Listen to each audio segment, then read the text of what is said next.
Sejak konflik Gaza berkecamuk, Indonesia tak pernah diam dalam memperjuangkan kemerdekaan Palestina.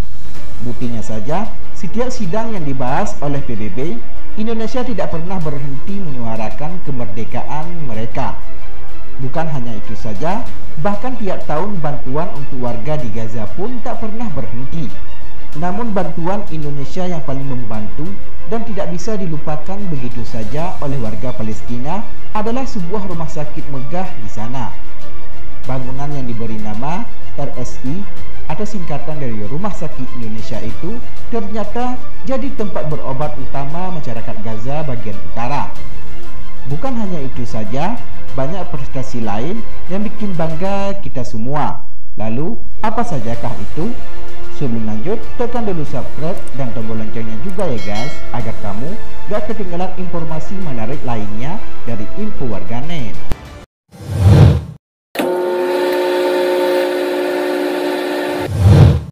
Bukti kalau Indonesia tidak hanya berpangku tangan dengan nasib Palestina.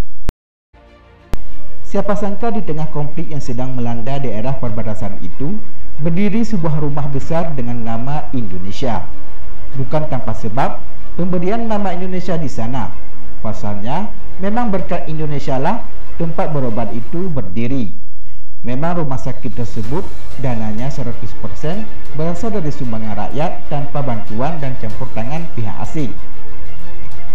Bahkan masalah pembangunannya pun dikerjakan oleh para relawan yang berasal dari Indonesia. Alhasil, berdirilah sebuah rumah sakit megah yang siap membantu rakyat Palestina yang kesusahan atau mengalami sakit yang parah. Sampai sekarang ini pun, rumah sakit Indonesia ini masih berdiri dan terus mengalami pembenahan. Menjadi bangunan paling megah di daerah konflik Gaza. Ternyata pembangunan rumah sakit megah ini sangat tidak main-main. Buktinya saja baik dari segi arsitektur hingga bahan bangunan. Semua dibuat dengan istimewa. Mungkin saja hal ini sebagai bukti betapa seriusnya masyarakat Indonesia pada nasib warga Palestina. Jadi bukan hal yang aneh kalau rumah sakit Indonesia itu jadi bangunan paling besar dan megah di area konflik dengan Israel itu. Bahkan rumah sakit ini sudah memecahkan 2 rekor di sana sebagai pengecoran terbesar. Hal ini tentu jadi kebanggaan buat Indonesia sendiri. Pasalnya, di mana negara lain bingung cara membantu Palestina, namun masyarakat kita sudah mengawalinya dengan baik. Mendapatkan penghargaan yang tentu bikin kita jadi bangga. Prestasi dari Rumah Sakit Indonesia di Gaza ini ternyata tidak hanya sampai di situ.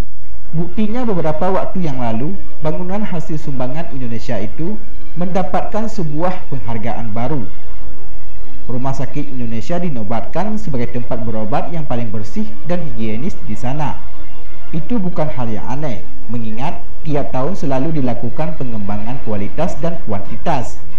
Bahkan pada saat pembukaan pertama kali Rumah Sakit Indonesia, sudah banyak pasien yang membanjiri bangunan buatan Indonesia itu.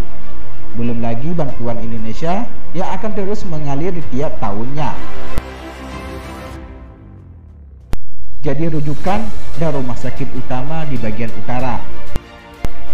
Meskipun banyak rumah sakit yang ada di area Gaza, siapa sangka Rumah Sakit Indonesia jadi tempat berobat utama di kawasan utara. Pasalnya, selain didukung dengan bangunan yang sangat besar, juga peralatan yang ada di sana juga lengkap tersedia. Meskipun kadang kiriman dari Indonesia sering telat lantaran satu dan beberapa alasan, namun hal itu bukan sebuah permasalahan yang besar. Bahkan beberapa dokter dari Amerika dan beberapa negara lainnya yang berkunjung ke sana pun mengaku takjub dengan rumah sakit buatan Indonesia. Alhasil, kini beberapa negara lainnya juga mengikuti langkah rakyat Indonesia yang berbondong-bondong membangun rumah sakitnya pula untuk membantu warga Palestina. Bisa dikatakan, dengan adanya Rumah Sakit Indonesia ini merupakan bukti nyata betapa pedulinya rakyat Indonesia dengan nasib para warga Palestina. Tentu bantuan tidak akan pernah berhenti datang di sana selama keadaan belum aman terkendali. Hal itu sangat cocok dengan niat Indonesia untuk mendukung kemerdekaan Palestina. Demikianlah liputan info warganet. Semoga bermanfaat dan dapat memberikan wawasan untuk kita semua. Terima kasih telah menonton dan tunggu video kami selanjutnya.